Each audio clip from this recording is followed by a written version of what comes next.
fatherhood, the best thing I ever did and the hardest thing I've ever done, right? That's how I describe fatherhood. The best thing I've ever did and the hardest thing I've ever done. But what I remind guys is, wait a minute, although it is hard, right? I'm not going to say it's like Disney and little birds come tweeting in and singing, and it's not like that. It's not. So what I say to guys is, there's really tough moments, but there's also incredible moments. And if I went back and did it 4 times, right, then either I'm a glutton for punishment or you'll survive. You'll survive.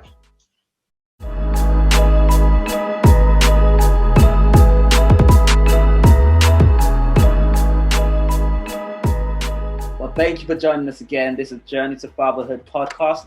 And today this guest that we have here has actually taught me so much about an area that I didn't know. And I'm sure you've probably seen it through the title. But the reason why I wanted him to come on board was because he reached out. And when I explored what he does, I was blown away, and I did some research on the statistics of how many people do this. And I realized it's not a topic that many talk about. So without further ado, I want to bring in a good friend of mine that's actually has made me start learning more. Gordon, the founder and creator and owner of MANtenatal. It's an online platform that aims to inspire and equip men to be greater dads by also giving them information on so much more beyond what you think a man goes through as a father. And you find out much more from him. He's a father of 4, and that's what makes it special, because I'm from a family of 5. So anyone that has more than 1 child, they're a hero to me. So without further ado, Gordon, welcome to the show. Thank you, gentlemen. Thank you for having me on the show, and thanks for the intro. That was impressive. I tried my best. I need to write that down, I think we were talking about this prior to actually starting. So we talked about briefly how the MANtenatal came about, how the MANtenatal brand came about, and the service that you provide. But just for the listeners that I'm sure they're going to check it out, the link will be in the description section, mantenatal.co.uk. But give us a backstory into what MANtenatal is, how it came about, and why MANtenatal. Sure. So, like you've mentioned, I'm a father of 4. I've got 2 daughters and 2 sons. Oh, wow. And in the order of girl, boy. So I think I'm super lucky. Yeah. My eldest daughter is 13, and my youngest son is 5. So it's quite a decent spectrum. Yeah. On top of that, what I didn't mention to you was that my sister's also a qualified midwife as well. So I've got quite a bit of kind of life experience, if you like, that I think was worth sharing. Now, how it came about was I myself attended 2 antenatal courses. One was more a kind of refresher, just checking what's the latest information. But I remember coming away from both of them thinking probably 2 or 3 things, Chinadam. So one of them was, it was very expensive, right? We went for the paid one, right? So it was very expensive. We had made some incredible friends for life. We've been on holidays to New York and France with these guys. We got on so well. But then as a dad, probably 99% of the content was geared at mum to be, which is fully understandable. Yeah, the carriers. But I came away both times thinking, right, so I know how to rub a tennis ball up and down her back, but what else has got me ready to move from, say, being a lad, into fatherhood, right? And that journey, you'll know yourself, is a long one, and it's a tough one. It's not easy. Yeah. And when I attended the second antenatal course that I did, it came out early on that I had kids and that I'd been through this before. And all these dads suddenly gravitated to me, and suddenly during the breaks and stuff were asking me all these intensive questions. And I was thinking, this isn't my class. This is not my place to be talking here. So it was a kind of awkward place to be. And then, I don't know, a couple of years later, it's been in my head for a while thinking, there's a gap. There's a definite gap in the market. And then I said, right, well, I need to have a brainstorm. So I got the little iPad out, the pen, and just started writing down all these different suggestions and ideas in my head. And I said, well, what would I even call it? And I went through so many different iterations of what it could be. And then I don't know, it was like you talk about light bulb moments, right? And you have these moments of saying, what's the most simple, the Ron seal does what it says on the tin. Is there a Ron seal version of what I want to do? And I said, well, yeah, it's an antenatal course for men. And then just the M just suddenly just went to the start of the word antenatal. And it was like, oh my God, it is so easy. It's so easy. So yeah, I came up with the word MANtenatal. Honestly, when I, like I told you earlier, when I saw the name, because you wrote to us and we saw when we read MANtenatal, I just picked up myself. I was like, MANtenatal. And it was good you gave that description, because without it, because I never even knew that was a thing. Yeah. Then I had to look. It was great that you gave the website. I looked at it and saw the images on the website, and I was like, Antenatal for men. That's it all. makes so much sense. So now this begs a question, because you talked briefly just about how you've been to the courses and now realized there was a gap, there was a need for the education. Yeah. Before we go on to childhood experiences and upbringing, how did you, because this is what I struggled with even starting the podcast, the idea of imposter syndrome in a way, where I didn't feel like, what do I know about fatherhood? I'm not a father, I'm still young. How were you able to, did you face that? And if you faced that, how did you get over that?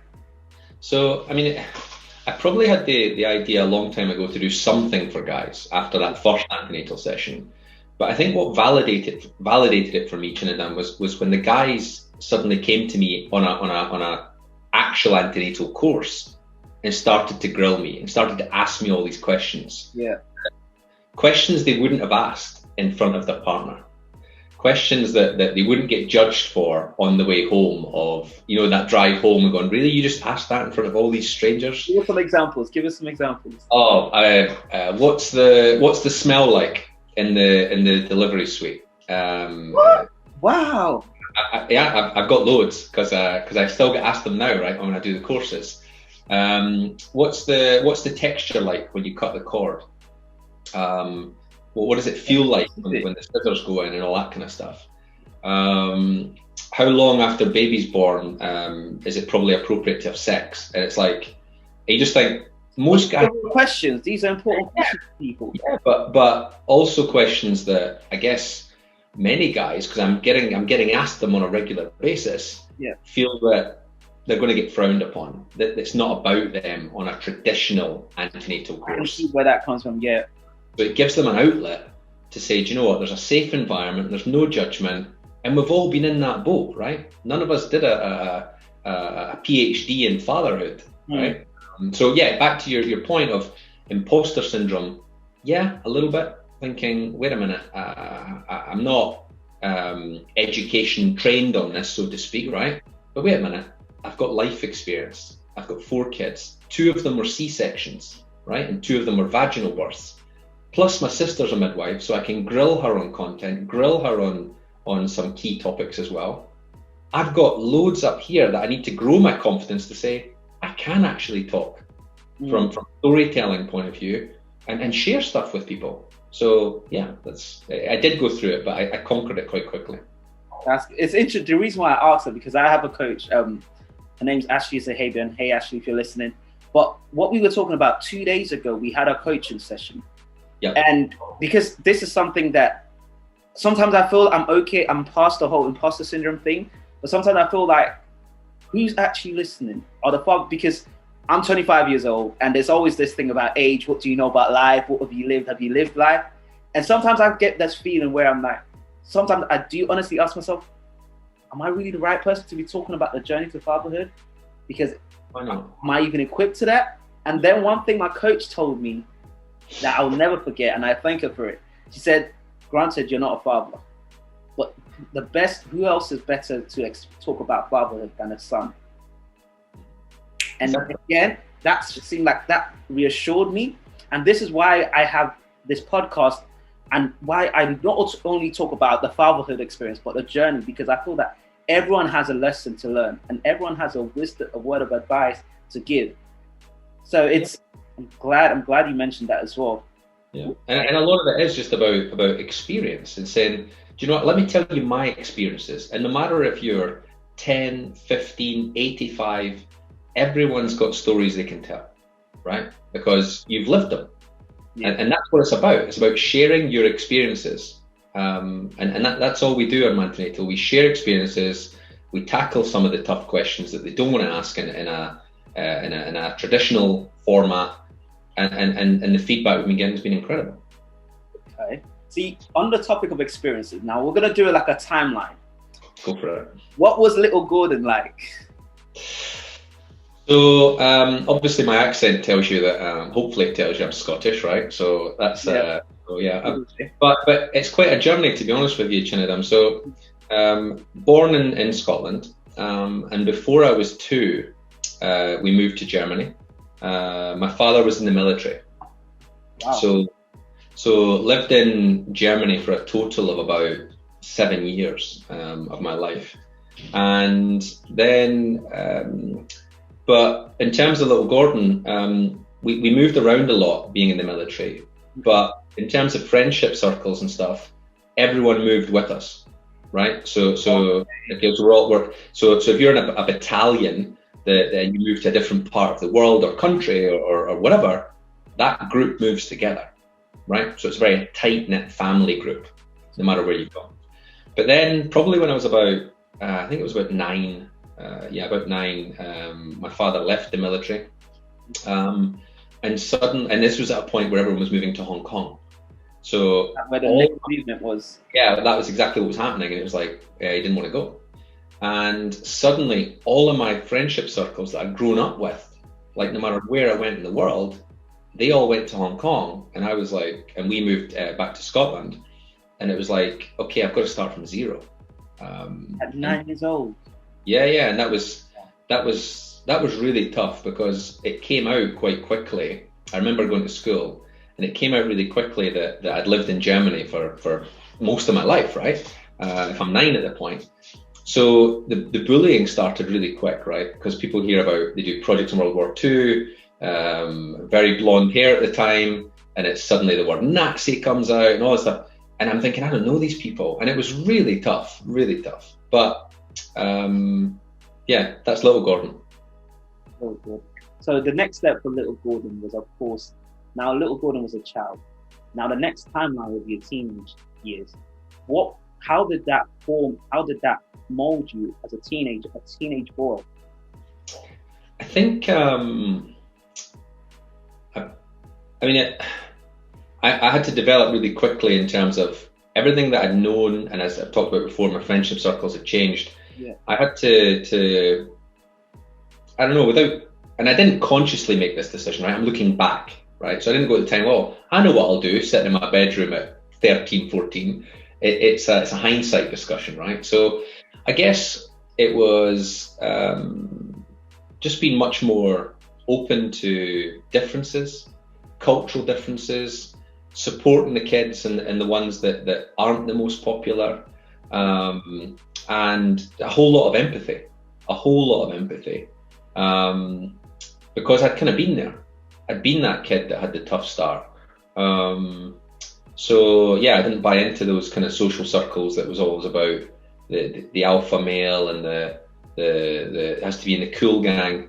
And I think my mother played a huge part in that, in terms of me being very, I know what I want.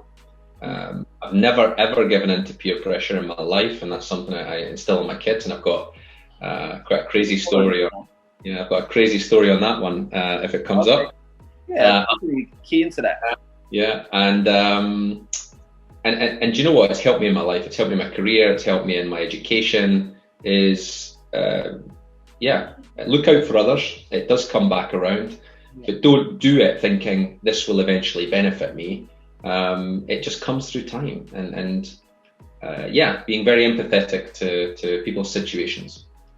Okay. So now, what I really find interesting, because our previous guest, he's based in Wisconsin, America. He went through the whole moving where he had to adapt. Father was a veteran. Yeah. So my thing is then, once for you, dad stopped serving, I guess, at the age of 9. Is that correct? Mm-hmm, mm-hmm.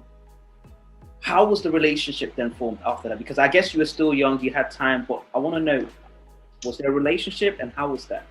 It was quite a tough relationship. I'd say it was a difficult one with my father and I. I mean, with him being in the military, he was away a lot, right? I'm talking like 6 months plus. Would go away, and the only contact we'd have back then, prior to WhatsApp, prior to video chats and all the rest of it, we'd get these little blue envelopes. Exactly. We'd get these little blue envelopes, which were probably about a week old anyway in terms of when he wrote them. Yeah. And no way to really respond. So that whole culture that our families now live in, of everything's instant, everything's on demand, wasn't a childhood that I grew up in.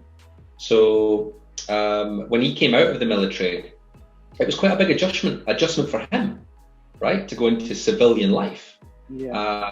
And I think he struggled with it. In terms of the bond he and I had, it wasn't strong. It wasn't strong in my early teens, because I knew him as the father figure. I knew him as the person that I should respect and look up to, and my father was very opinionated, very disciplined, considering his upbringing, and he ran a very, very tight ship. Yeah, and then I guess as you creep towards your kind of your teens into your later teens, so I'm thinking kind of 17, 18, it almost became like kind of two lions in a den. Yeah, ideas. Yeah, so and my dad and I are very different. He joined the military at I think it was like 16. Left school, joined the military at 16. Yeah, and I've been to uni. I've got my law degree. I've got a decent career. We're just so different, you know. And I guess we can get onto it, but in terms of quality time, it has to be in small doses, because it is like these two lions in a den that eventually it's like we need our space again, and we respect that of each other. So it's not super close. We don't speak on a regular basis, but when we do, it's quality. Now, talking on that, because I like the fact that you mentioned that. I wasn't going to go into it, but you mentioned it in terms of you were both very different. How were you able to come to awareness that you were different and you needed that time apart to also maintain that relationship? Because what we tend to have is two men, a son and a father, know they're different. They just don't get along anymore, and that's it. It probably came to a head, Chinadum, probably when I was about 17, and I was in a car crash, and it was my fault. I was the archetypal boy racer, and it was my mum's car, and I was like, I remember driving home feeling sick, thinking my dad's going to lose his mind, and he did, but I think there was a turning point there for me, saying, I need my own space. I can't do this anymore. You know, I've grown out of my own shell now, right? I'm a young man now. Yeah. But again, this is all hindsight. You don't at the time again think, I know what I need to do. And I went off to uni. I went off to uni for 4 years, and lived away from home for 4 years. Oh, intentionally lived away. Yeah. So I grew up in a place called Dalgety Bay, which is in Fife in Scotland, and went to uni in Glasgow, which is probably about, I don't know, let's say an hour and a half drive. I went and lived in halls of residence, found my own place in second year, rented a house with other guys, and I guess that from say 18 to kind of 22 was a huge development piece for me, and again, only maybe coming back for Christmases or special occasions, but I suddenly had my own life, I had my own space, I had my own friendship networks that didn't rely on my past and didn't rely on parents, etc. So yeah, I think that was so the 17 car crash was a bit of a turning point, but then being away from home for 4 years solid was a great way to level it out again. yeah, was to get that level again. Okay. See, so so when you were coming back, because surely you came back for holidays, right? When there wasn't any uni. Yep.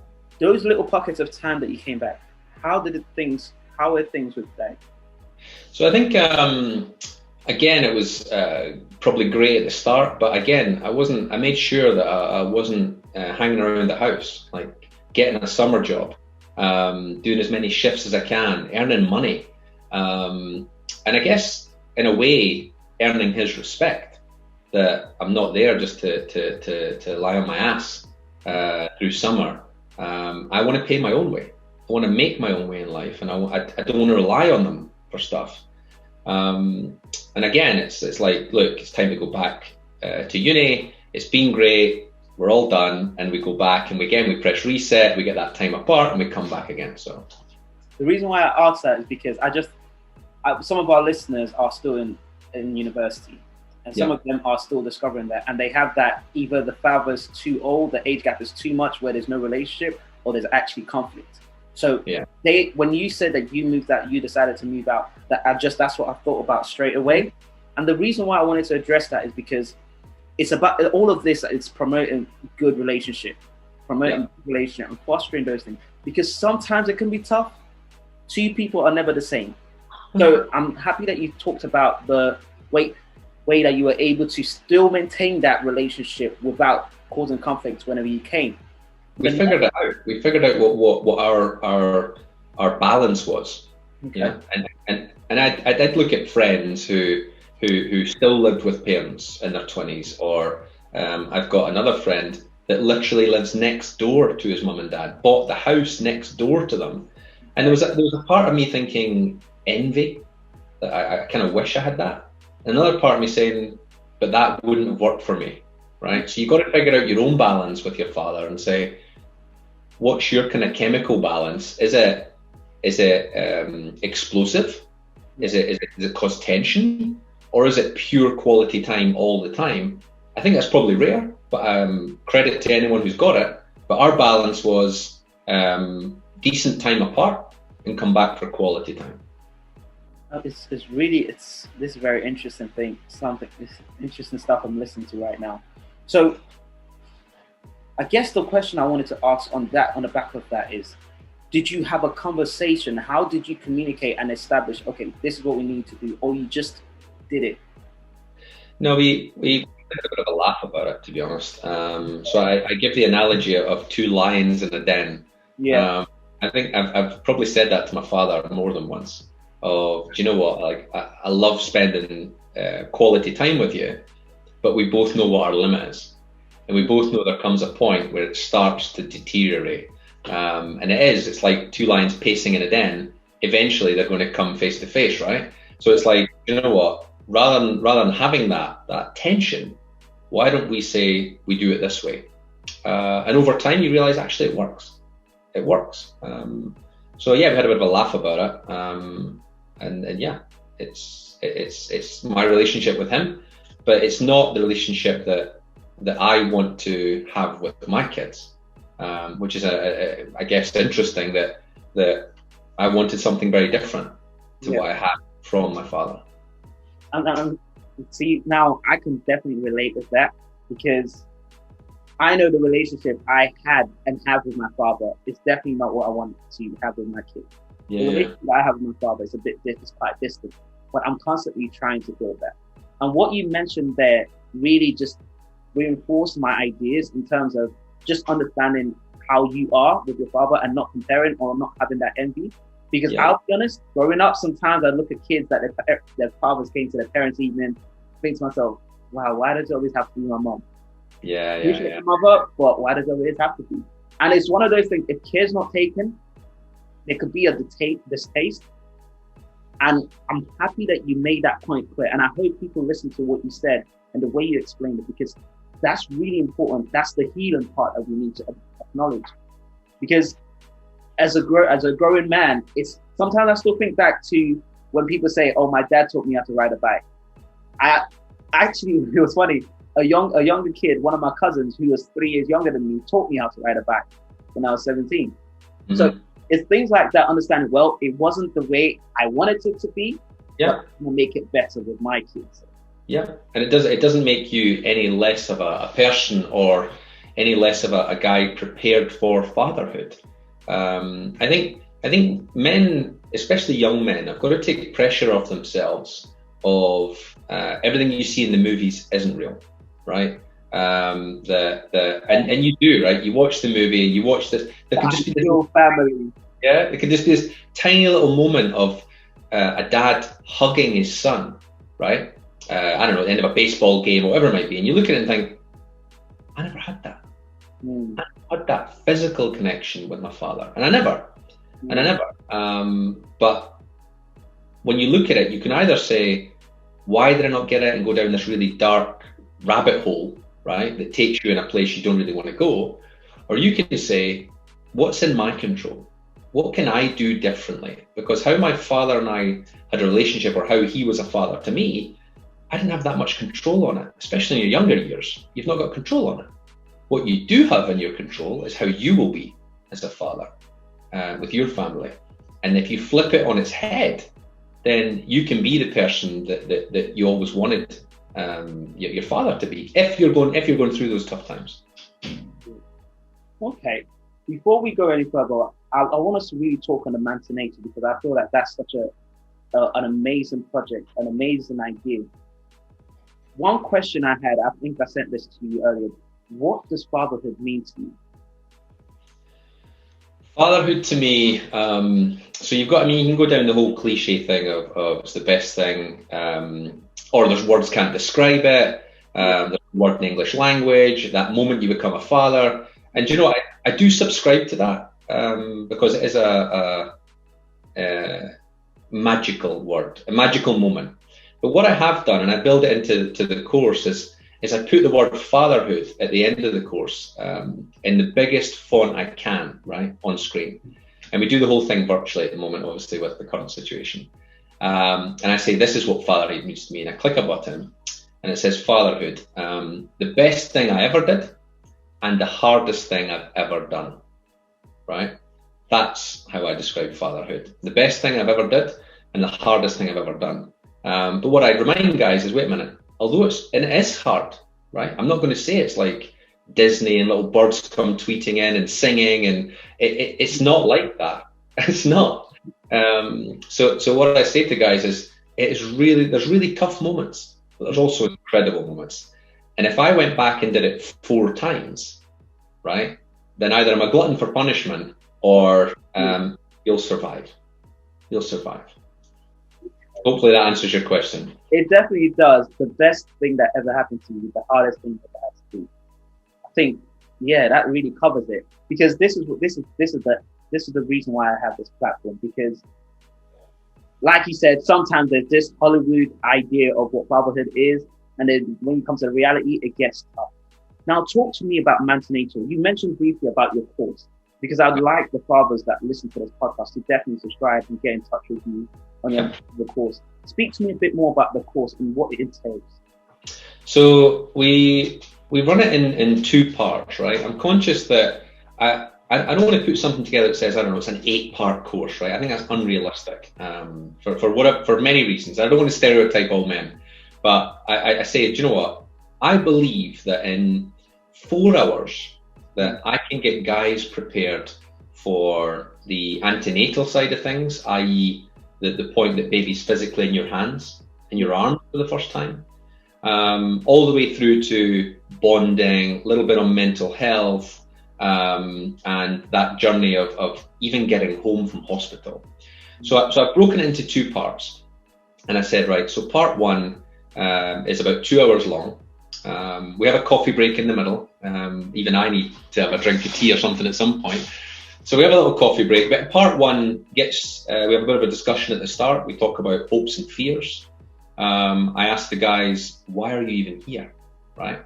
And I say it's also okay to say, because I was told to be here by the boss. That normally gets a bit of a laughter, and I do get people normally saying, I was told to join. Yeah. And then we talk about what their confidence level. their confidence in terms of fatherhood. So 0 of, do you know what, I've not got a clue, right? And I'm really, really worried, to 100 saying, do you know what, I've got this and I'm super dad. And you do get the odd guy, which is quite funny. He says, I think I'm about 90 something. And I asked this at the start, remember? Yeah. At the end, I ask it again, and that number always slides to the left.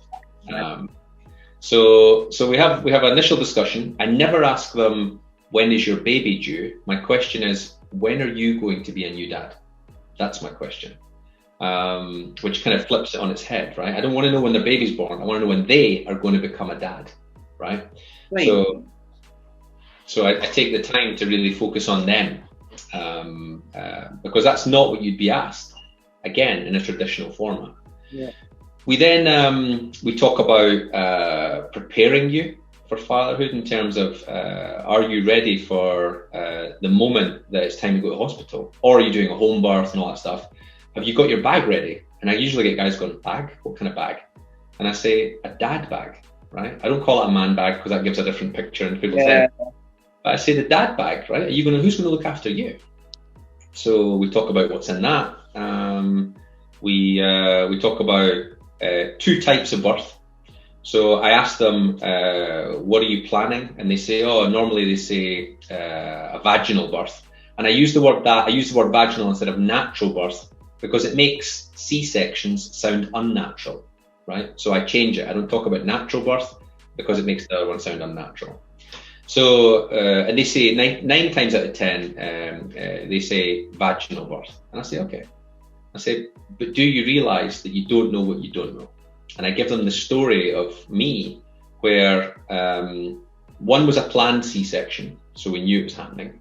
And the other one was an emergency C-section where within 10 minutes, I was going for a coffee or something. I remember being in the hospital and I got a phone call from the midwife saying, you've got to get back. We're going straight into surgery.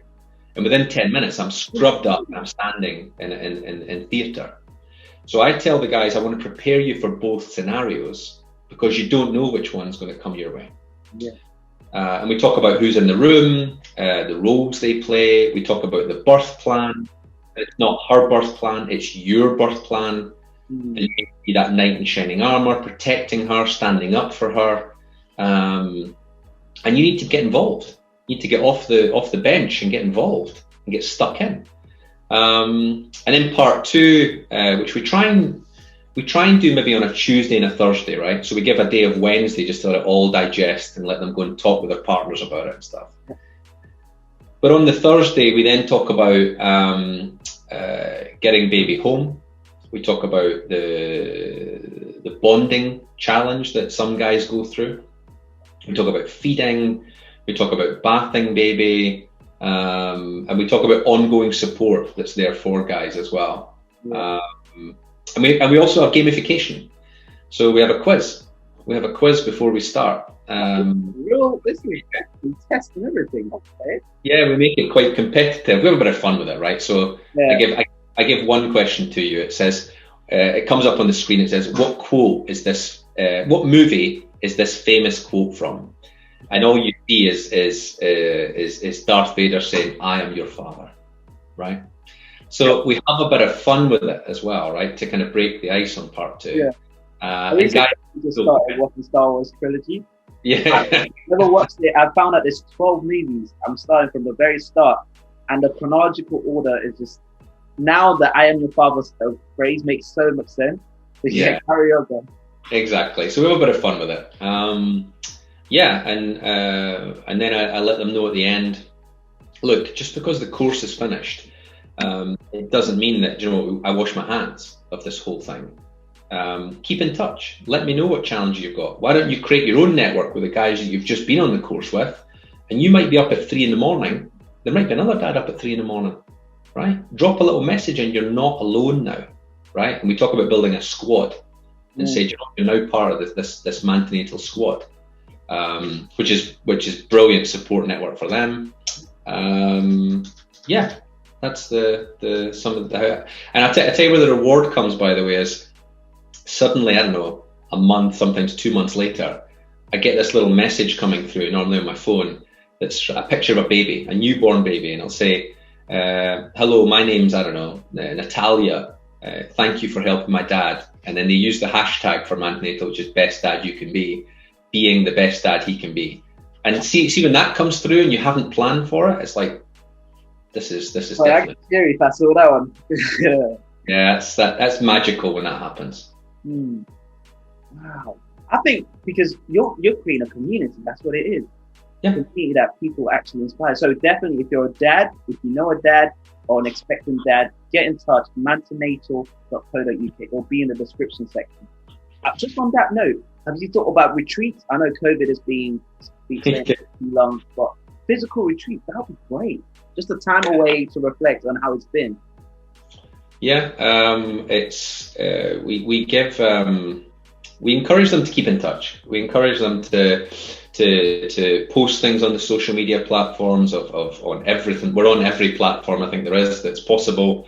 I think we need to look at TikTok at some point, but not any rush yet. That would be great. I'm already seeing short videos with dads and the kids. No, that would be amazing.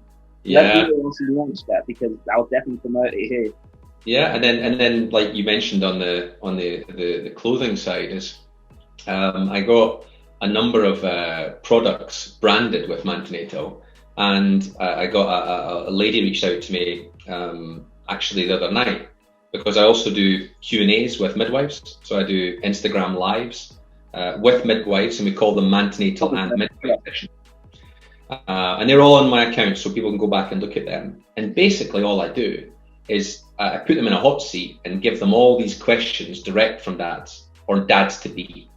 And I don't hold back, right? So I do ask the questions of what's the smell like? What's the texture like? All these questions that guys go, I want to ask, but can you do it for us? And yeah, after the most recent MANtenatal midwife session, someone reached out and said, how do I get a hold of a MANtenatal hoodie? And I didn't even think about the merch side. And yeah, so that's a development that I hadn't really planned for in my own business idea. So yeah, it's pretty cool. So for the merchandise, when I know we talked about this briefly, so when it is launched, it will be on the website mantenatal.co.uk. Correct. I mean, probably right now. So if you do go on the website, there's a part which talks about the cost, right? And there's two options at the moment. One is if people want to do a group session, and I guess you've got to remember there is it can be upwards of 10, right? It might be 2 if you're lucky, but it might be 10 or more, right? If you want to be in the group session for those 4 hours of time, it's £50, right? So I think that's reasonable. It's cheaper than a night out at the pub with your mates probably, and you're going to learn a lot more than going on a night out. So 50 quid for the course. If you want to do a one-to-one, right, which I welcome partners joining as well, right? So it'd be me, you, and your wife or your partner, whatever, that's fine. If you want to do a one-to-one, I think I've put it in at 125 in terms of cost. And that's personal. I stay as long as you want. We go through everything you want to do, and all your worries, your fears, all the rest of it.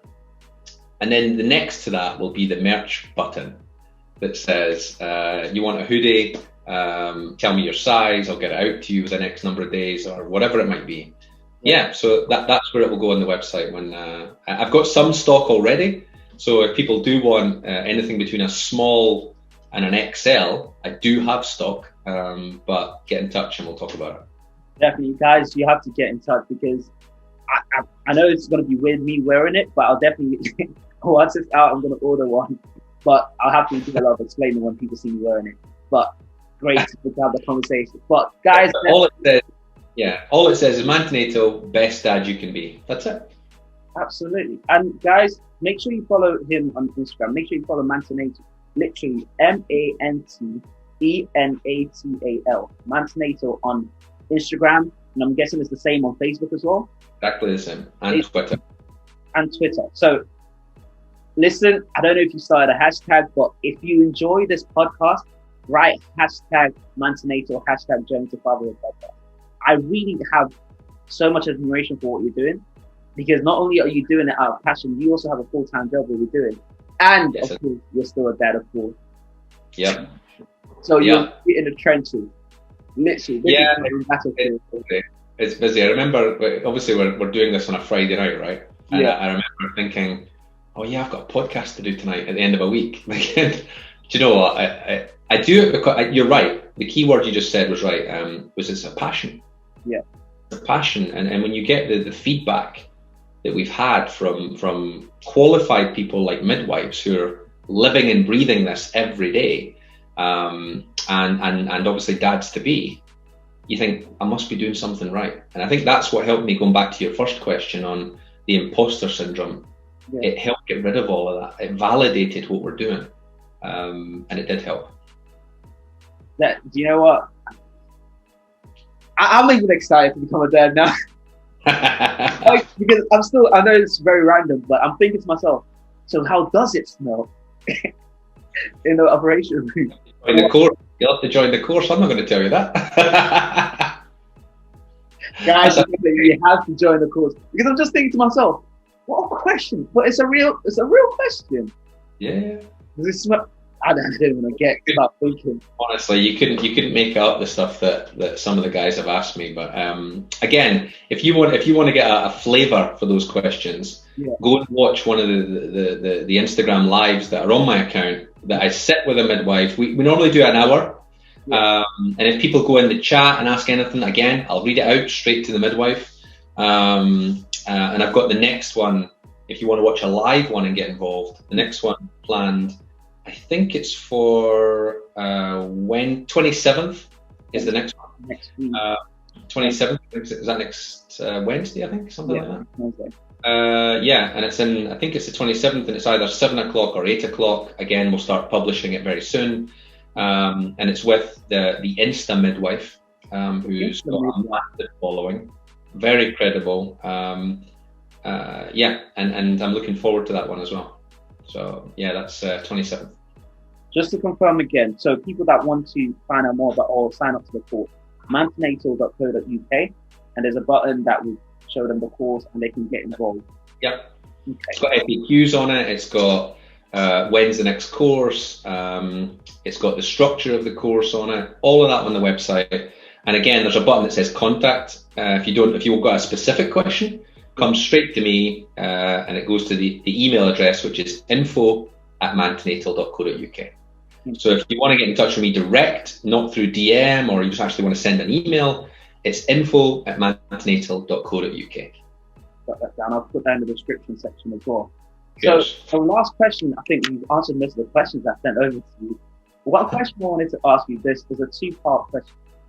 What advice would you give if you had to say, I don't want to limit it, but because of just making it concise, in 3 sentences, what advice would you give to people that are on their journey to fatherhood? Maybe not expecting a child, but on their journey. Yeah. Don't be a spectator. Get involved. So fatherhood is not a spectator sport. Get off the bench and get in the game.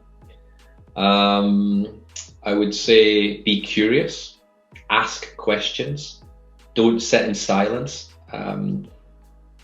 And last but not least, how hard can it be if I've done it 4 times? You'll be fine. Oh, I didn't expect that one. I thought you were going to answer it. I was like, oh, wow, that's a mic drop. That's a mic drop section, right? Oh, wow.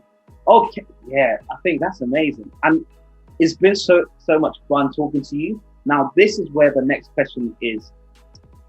What advice, you talked a lot about it, what advice would you give to existing fathers?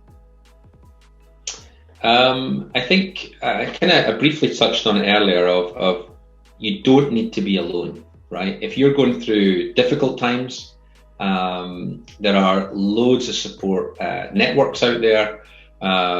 There's, again, I've done a Instagram live with Mark Williams, who is, for me, the guru on men's mental health. So if you get a chance to check that out and follow Mark Williams, that was an honor for me to be able to get him on my Instagram.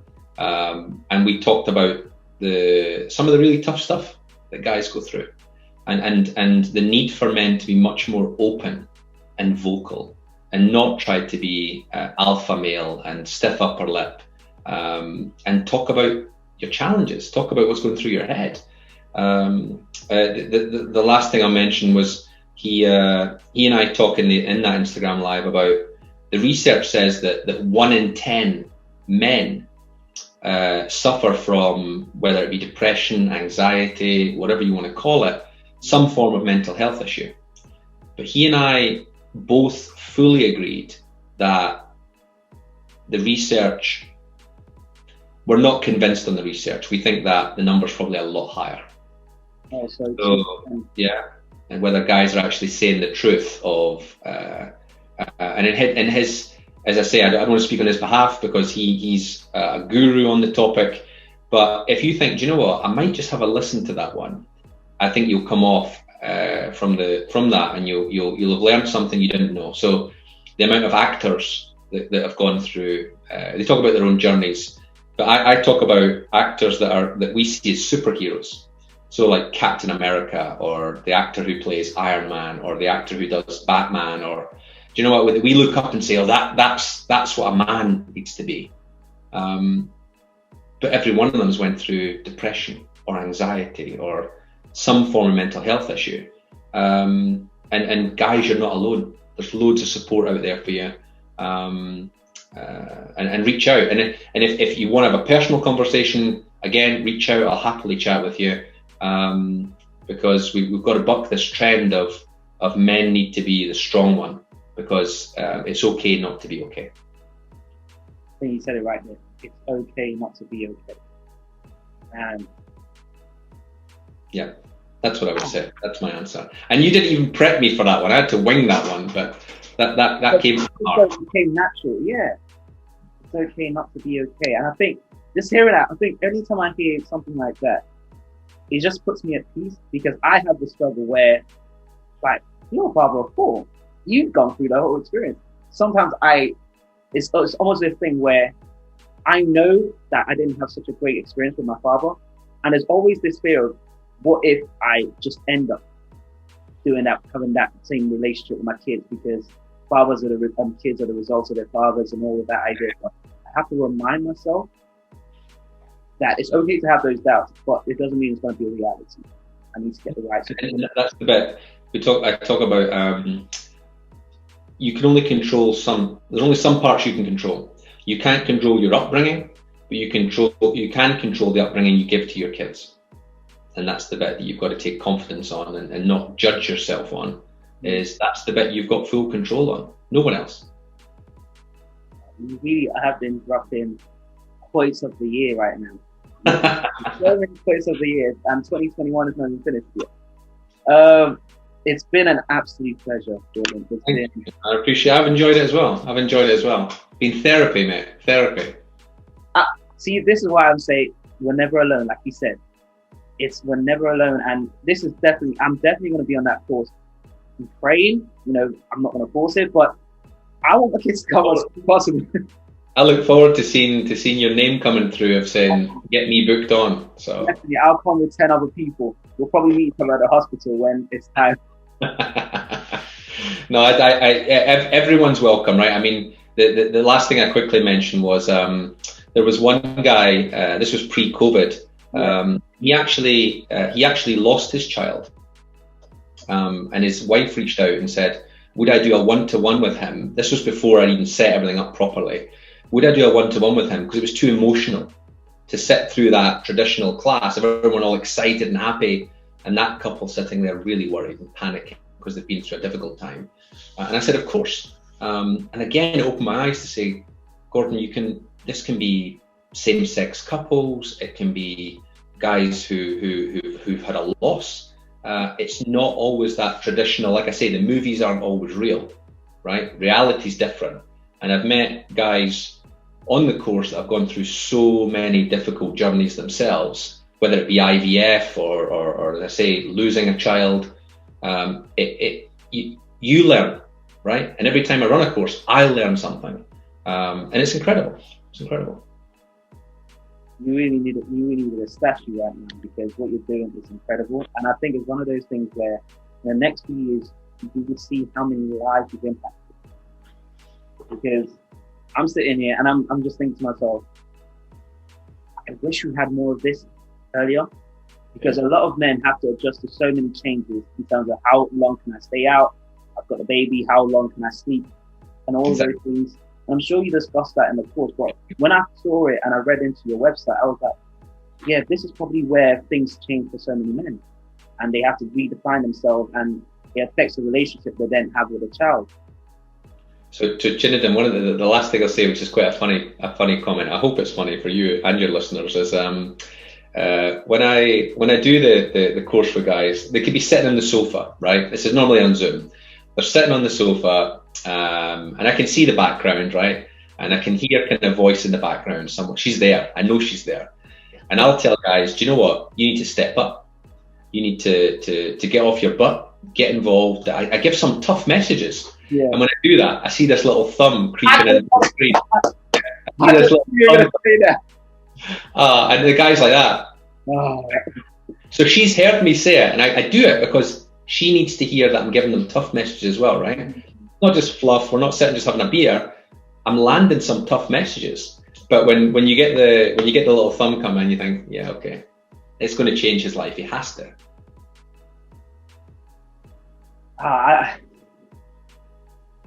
Wow. I wish I could, but I know I need to take my time, let it come. But after this conversation, I can't wait. I really am looking forward to it. I'm really looking forward to the whole experience, because I know it's going to be better. Me too. And it's not the end of your life. It's a new chapter. It's a chapter you haven't turned the page on that yet.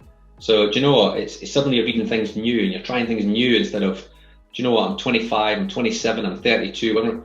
Suddenly you're trying things you've never done, and that's exciting.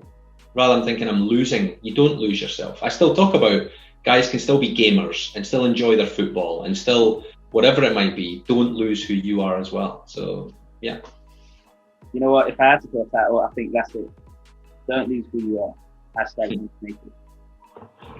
Well, thank you for your time. I really appreciate having the chance to come on you. I would definitely, because I'm sure you've got so much playing to do with the kids, and you've got a weekend ahead of you.